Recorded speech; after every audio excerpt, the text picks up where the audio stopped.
मित्रों, जैसा कि आप सभी जानते हैं कि नवरात्रि के तीसरे दिन माँ चंद्रघंटा की पूजा कर उन्हें प्रसन्न किया जाता है।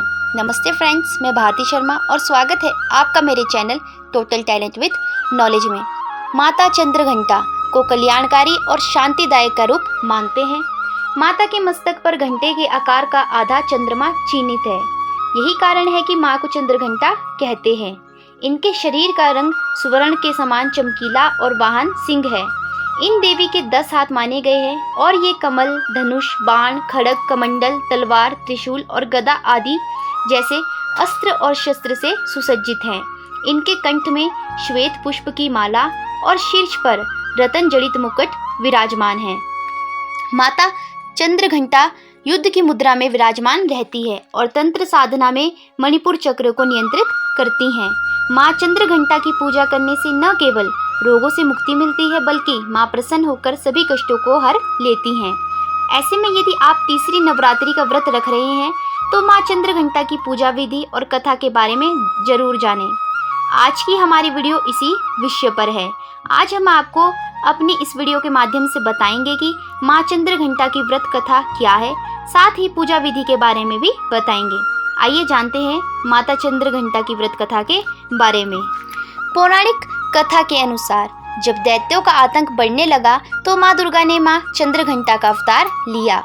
उस समय असुरों का स्वामी महिषासुर था, जिसका देवताओं से भयंकर युद्ध चल रहा था। महिषासुर देवराज इंद्र का सिंहासन प्राप्त करना चाहता था। उसकी प्रबल इच्छा स्वर्गलोक पर राज करने की थी। उसकी इस इच्छा को जानकर सभी देवता परेशान हो गए और इस समस्या से निकलने का उपाय जानने के लिए भगवान ब्रह्मा, विष्णु और महेश के सामने उपस्थित हुए।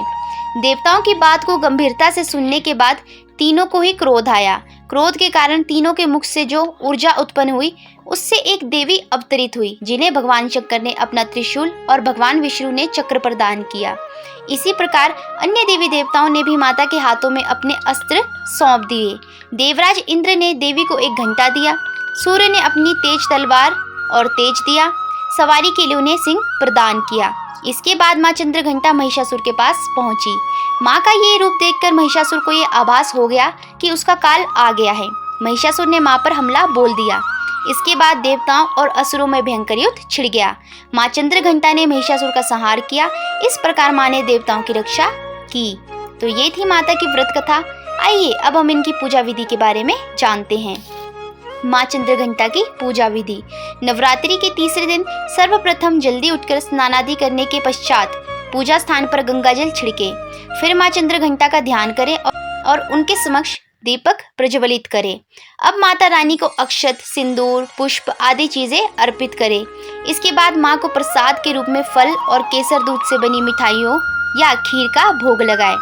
फिर माँ चंद्रघंटा की आरती करें। कपूर और दीपक से माता की सुबह शाम आरती उतारे। आरती के दौरान पूरे घर में शंख और घंटी बजाए। ऐसा करने से घर की नकारात्मकता खत्म होती है। पूजा के पश्चात किसी भी गलती के लिए क्षमा याचना करें। माँ चंद्रघंटा की पूजा में लाल और नारंगी रंग का अत्यधिक प्रयोग करें। माँ चंद्रघंटा की पूजा के समय सफेद, भूरा या स्वर्ण रंग का वस्त्र पहनना शुभ माना जाता है। इसके साथ भक्त इस दिन दूध से बने मिष्ठान का भोग लगा सकते हैं। मान्यता है कि माता को शहद भी प्रिय है। इस तरह माँ चंद्रघंटा की पूजा करने से साहस के साथ सौम्यता और विनम्रता में वृद्धि होती है। माना जाता है कि देवी के इस रूप की पूजा करने से मन को अलौकिक शांति प्राप्त होती है और इससे न केवल इस लोक में अपितु परलोक में भी परम कल्याण की प्राप्ति होती है। इनके वंदन से मन को परम सूक्ष्म ध्वनि सुनाई देती है जो मन को बहुत शांति प्रदान करती है।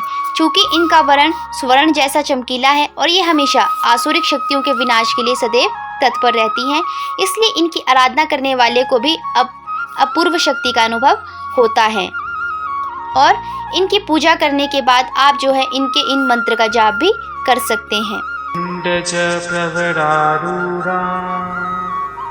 चण्डकोपस्त्रकैरुता प्रसादं तनुते मह्यम्। तो दोस्तों आशा करती हूँ कि आज की इस वीडियो में दी गई जानकारी आपको पसंद आई होगी, और अगर आपको वीडियो अच्छी लगी होगी तो वीडियो को लाइक करके चैनल को सब्सक्राइब करके बेल आइकन को प्रेस कर दीजिएगा। मित्रों, आप सभी को तीसरे नवरात्रि की बहुत बहुत शुभकामनाएं। और जाने से पहले एक बार मेरे साथ प्यार से बोलिए, देवी माता चंद्रघंटा जी की जय। धन्यवाद।